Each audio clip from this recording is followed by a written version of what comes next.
Halo semuanya, kita ketemu lagi di vlog saya bersama saya William Hartato dan kita akan membahas lagi tentang pasar modal dari sisi bandarmologi. Namun kali ini saya ingin membahas sesuatu yang lebih menarik, yaitu tentang bagaimana sebuah teknik untuk membuat saham itu menjadi laku. So, ini kayak teknik jualan yang biasa dibawa di seminar-seminar, tapi kali ini yang akan Anda jual bukan produk, bukan bisnis, bukan ide Anda, bukan closing tiket, tapi closing saham. Ya, seperti biasanya dan umumnya, orang tuh selalu bilang, beli saham itu beli bisnis. Oh jelas memang, karena saham itu kan punya emiten-emiten yang menjalankan sebuah bisnis. Tapi sebenarnya kita juga tahu, saham sama emiten tuh jalannya nggak selalu seiringan. Dan seperti vlog saya yang biasa saya jelasin, yang fundamental bagus, harga sahamnya boleh turun. Yang fundamental jelek, harga sahamnya bisa naik. Dan itu sudah, well, ya itu sesuatu yang umum ditemuin biasa dan nggak usah dibingungkan lagi. Tapi bagaimana caranya membuat saham yang fundamental yang nggak bagus itu jadi bagus di sahamnya, jadi layak ditransaksikan, jadi menarik untuk dicoba, jangka pendek bisa ngasih keuntungan, dan kalau Anda berhasil mengikutinya, Anda bisa mendapatkan keuntungan lebih besar daripada investasi saham blue chip. Dan ini saya tidak menjual janji, melainkan sebuah bukti. Sebenarnya juga sudah pernah saya bahas di The Tao of Bandarmology, buku yang sudah saya tulis, dan di sini saya akan menerangkan lebih rinci bagaimana filosofi, maksud saya persepsi Anda akan dimainkan, gitu ya, dan filosofi marketnya sendiri sebenarnya, filosofi dan bagaimana persepsi Anda dimainkan sampai Anda bisa tahu ini jebakan atau bukan, atau ini menarik tapi saya boleh ikut atau enggak. Itu penting sekali. Dan untuk memulainya saya akan kasih lihat dulu sebuah video ini dengan penjelasannya. Oke, ini adalah salah satu screenshot dari running trade yang berhasil saya ambil. Di sini sepintas ada beberapa saham yang langsung kelihatan banget. Ya, ada ANTM, KBAG, BBRI, TLKM, lalu ADMG lagi, lalu BBCA, saham ASRI, ADHI, dan selebihnya separuh ke bawah itu Antam semua. Nah, kalau abis lihat running trade mungkin so far kenapa gitu kan? Itu kan biasa aja, tiap detik pasti ada saham yang diperdagangkan, ada kode saham yang lewat, ada perubahan harga, siapa brokernya yang jual beli, mungkin sistem teman-teman lebih lengkap. Sedangkan sistem yang tadi saya kasih lihat, boleh dibilang ya juga warnanya cukup pelit kan, jadi kita harus liatin kode-kodenya secara khusus. Nggak pembedaan warna, mungkin ada yang, karena ada beberapa yang pisahkan warna sesuai dengan sektornya gitu. Kalau yang ini kan enggak, perubahan tiap detik doang kelihatannya tadi ya. Nah, dengan perubahan warna yang sebenarnya mempersulit kita juga, itu akhirnya mungkin orang akan pikir itu biasa aja, tapi akhirnya tadi ada sesuatu yang menarik dan berikut akan dijelaskan. Nah, ini dia yang sudah saya kotakin buat teman-teman lihat. Jadi kalau dalam analisa bandarmologi tuh nggak usah lihat itu kode brokernya siapa kalau dalam kondisi seperti ini ya. Apalagi harganya nggak penting, tapi cukup perhatiin perubahan harganya aja, dan itu yang saya kotakin lotnya. Maksud saya, itu kenapa sih? Maksudnya sampai hampir satu layar itu kodenya Antam semua gitu.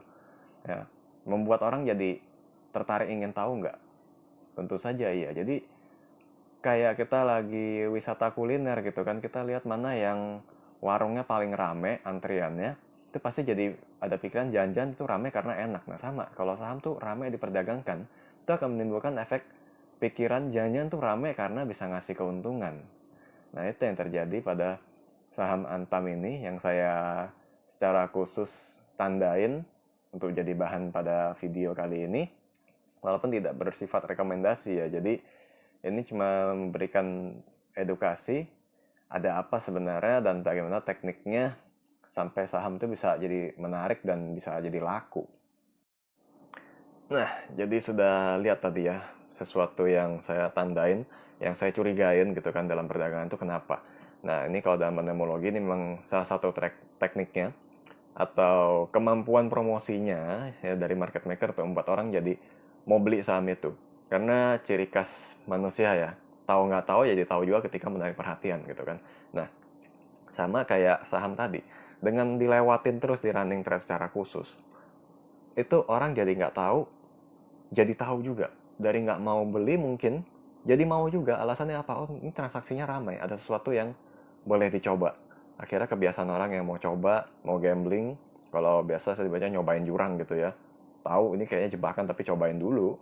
Itu akhirnya jadi beli juga, dan pada saat itu siapapun yang menjual akan jadi laku.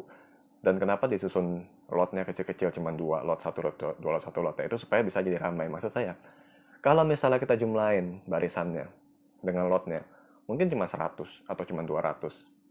Dan pembelian seperti itu, kalau kita entry sendiri sebenarnya pasti cuma satu kali entry doang. Ini kenapa dipecah? Nah, itu supaya menghasilkan perdagangan yang banyak sekali, supaya terhitung sebagai antrian yang baru dan jadi ramai. Dan caranya sebenarnya itu sangat mudah. Tinggal minta dari dealer, atau kalau sistem dari online tradingnya sendiri bisa lakukan, tinggal split order dan terjadi. Dan itu tujuannya untuk menarik perhatian jika orang mau beli, mempermudah penjualan. Jadi cara untuk bikin saham laku itu sebenarnya sangat gampang, bukan nggak harus dengan memberikan research atau bagaimana. Di perdagangan itu bisa langsung dilakukan. Ramaikan perdagangannya, bikin orang notice, jadi mau tahu. Dan itu ada sesuatu yang sangat wajar kalau setelah itu ada yang bilang, wah saya nyangkut dari saham itu ya. Pertanyaannya kenapa dibeli cuma gara-gara ramai. Tapi itu adalah bagian dari mekanisme perdagangan yang pasti terjadi dan kita nggak bisa hindari. Bahkan dengan saham yang paling bagus sekalipun, bagus dalam arti kriteria masing-masing ya, mungkin teknikalnya bagus, fundamentalnya bagus, itu pasti pada saat mau naik akan terjadi hal seperti itu. Tapi kalau yang lagi nggak ada apa-apa, tiba-tiba istilahnya nggak ada, ya nggak ada sentimen, nggak ada news, nggak ada indikasi apa-apa, tiba-tiba terjadi hal seperti itu, jadi sesuatu yang perlu dicurigain. Ya, dan berikut saya akan kasih tipsnya. Sebenarnya dengan frekuensi yang ramai itu bukan berarti kita nggak bisa ikut tema sekali, dan bukan berarti kita harus hindarin. Justru saham-saham dengan frekuensi yang tinggi itu lebih cenderung memberikan sebuah kejutan. Maksudnya, tahu-tahu ditutup dengan kenaikan auto rejection, atau ditutup juga dengan penurunan auto rejection bawah, itu juga bisa.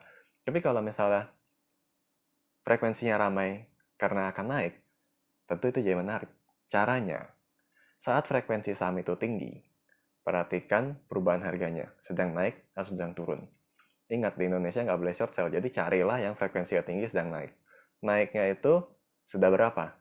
Ya, berdasarkan history yang sudah pernah saya coba juga dengan tim saya, itu kalau kenaikan masih di bawah 5% atau sampai dengan toleransi 7% masih diikuti. Tapi kalau di atas itu atau pernah mencapai persentase setinggi itu, pada hari tersebut turun lagi, saran saya dihindari. Tapi kalau masih di bawahnya, silakan dicoba. Masih ada potensi untuk keuntungan. Dan so far, kita menjalankan teknik itu, hasilnya nggak jelek. Bukan berarti saya bilang nggak pernah kalah, tapi sesekali bisa gagal, tapi kecenderungannya win rate-nya masih lebih tinggi. Karena itu saya berani ajarin ke teman-teman semua. Selamat mencoba dan sampai ketemu pada vlog berikutnya.